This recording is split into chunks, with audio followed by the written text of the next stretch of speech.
चलिए अभी जो है हम लोग एक टॉपिक, सिंपल टॉपिक है, वेपर प्रेशर, इसके बारे में डिस्कस करने जा रहे हैं।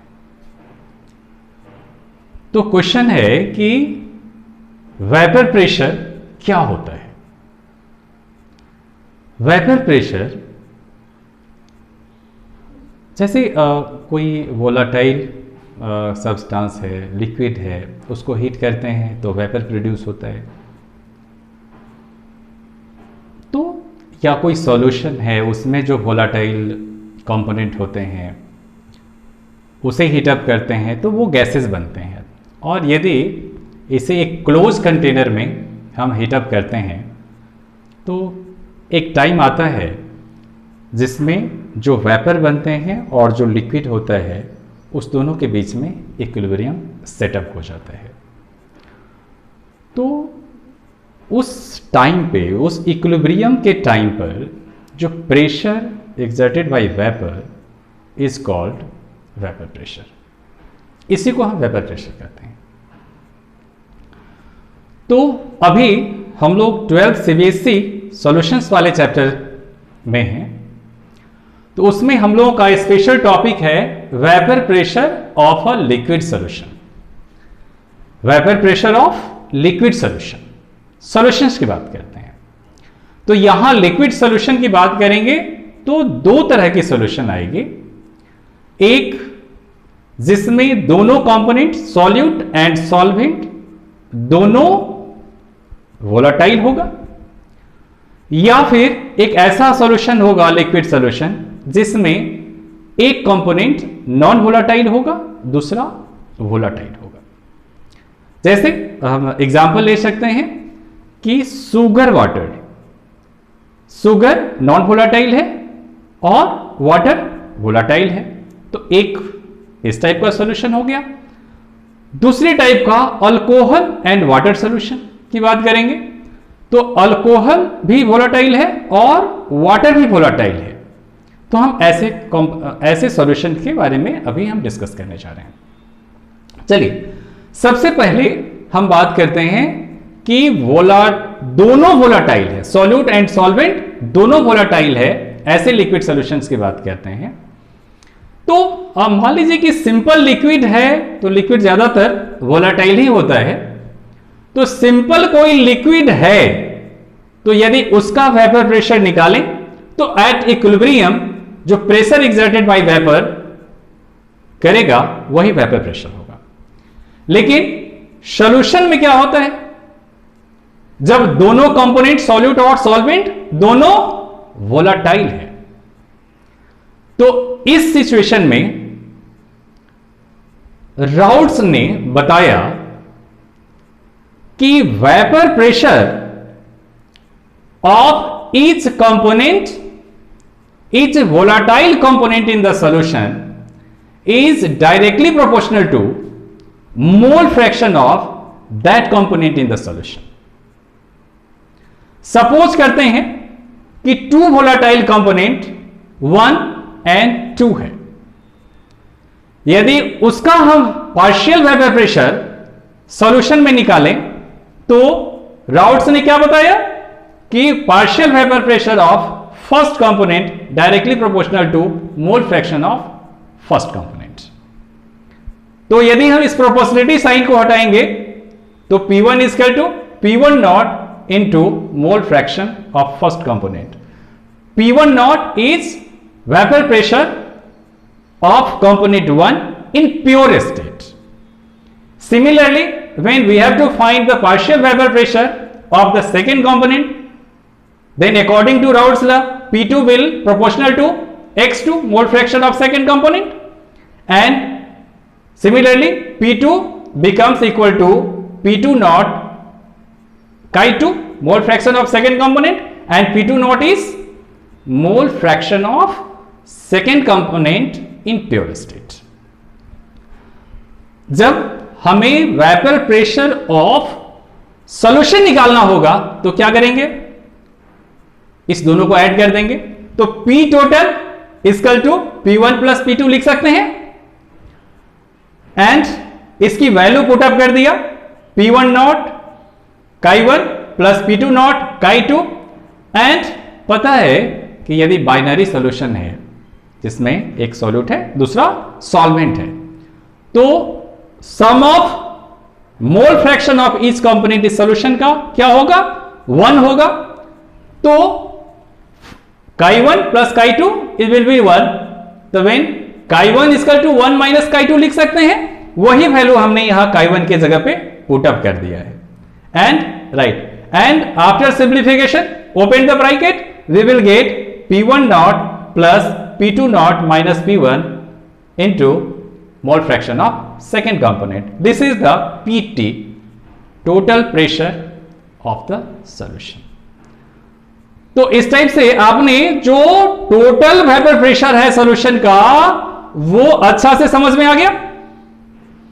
चलिए इसे हम एक एग्जांपल लेके भी समझ आ सकते हैं। सपोज करते हैं कि कोई कंपोनेंट A है और दूसरा B है, दोनों वोलाटाइल है। सपोज करते हैं कि फर्स्ट कंपोनेंट का जो मास है 1 ग्राम है एंड बी का 2 ग्राम है एंड इसका मोलर मास ए का 5 ग्राम है, बी का 6 ग्राम है। तो सब कुछ निकालना है, पीए निकालना है, vapour pressure, partial vapour pressure of component A, partial vapour pressure of component B and vapour pressure of the solution find out करना है। तो इसके लिए हमने देखा कि मोल फ्रैक्शन निकाल लेंगे। हमें मोल फ्रैक्शन निकालना है तो फर्स्ट कंपोनेंट का निकालेंगे, तो यही होता है ना N1 upon N1 plus N2। इसकी वैल्यू N2 मोल्स कैसे निकालते हैं फर्स्ट कंपोनेंट का, तो given mass upon molar mass होता है। तो यहां फर्स्ट कंपोनेंट 1 ग्राम दिया था, इसका मोलर मास 5 ग्राम है तो 1/5 हो जाएगा N1।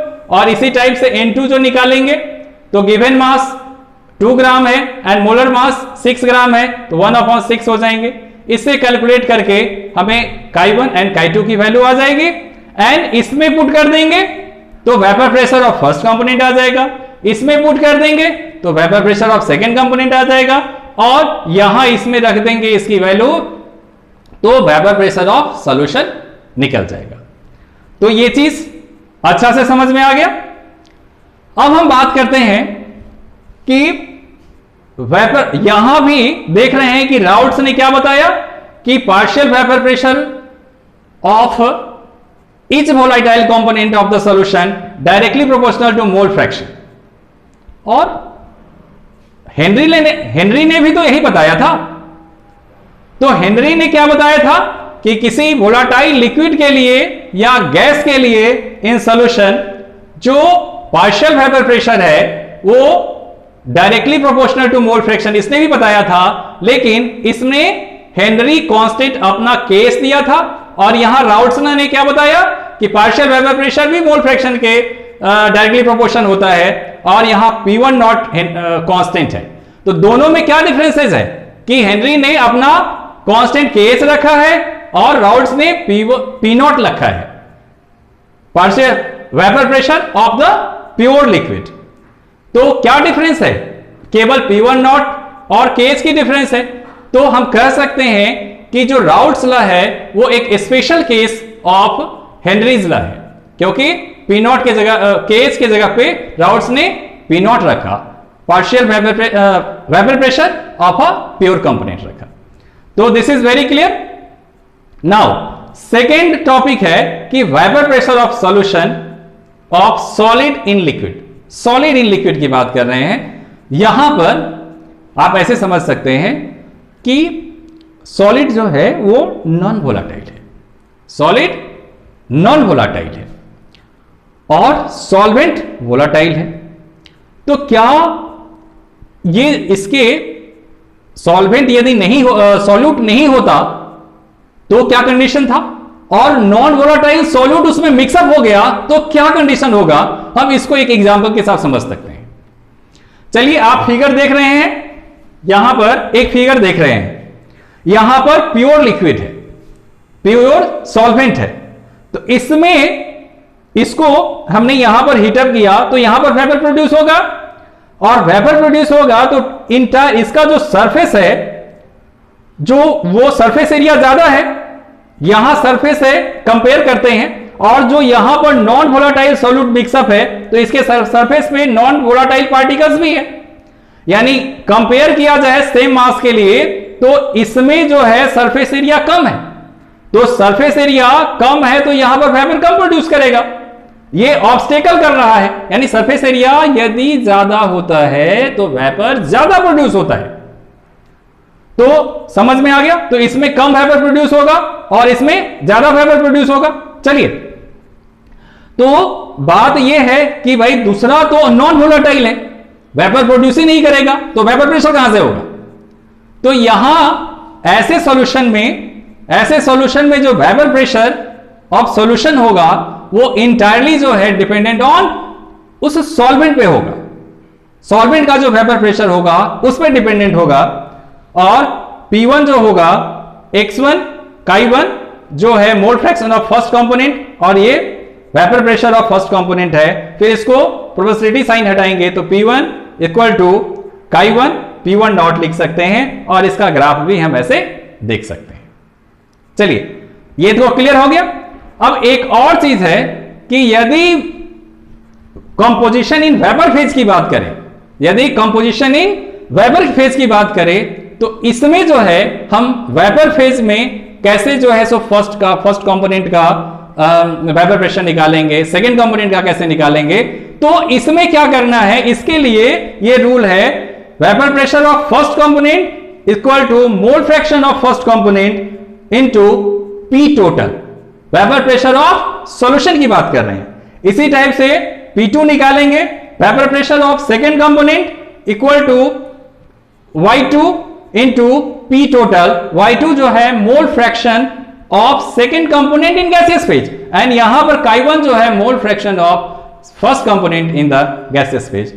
और इस दोनों को जो है हम इस ग्राफ के साथ भी समझ सकते हैं। जैसे इसका ग्राफ है, ये लीनियर इक्वेशन है, तो देख रहे हैं कि यहां से फर्स्ट का ग्राफ लीनियर इक्वेशन इससे आया, सेकंड का ग्राफ इससे आया, और P टोटल का ग्राफ जो है हम ऐसे दिखा सकते हैं।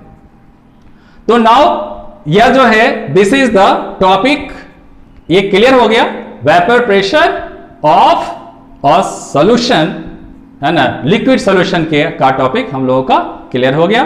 फिर हम मिलेंगे नेक्स्ट वीडियो में।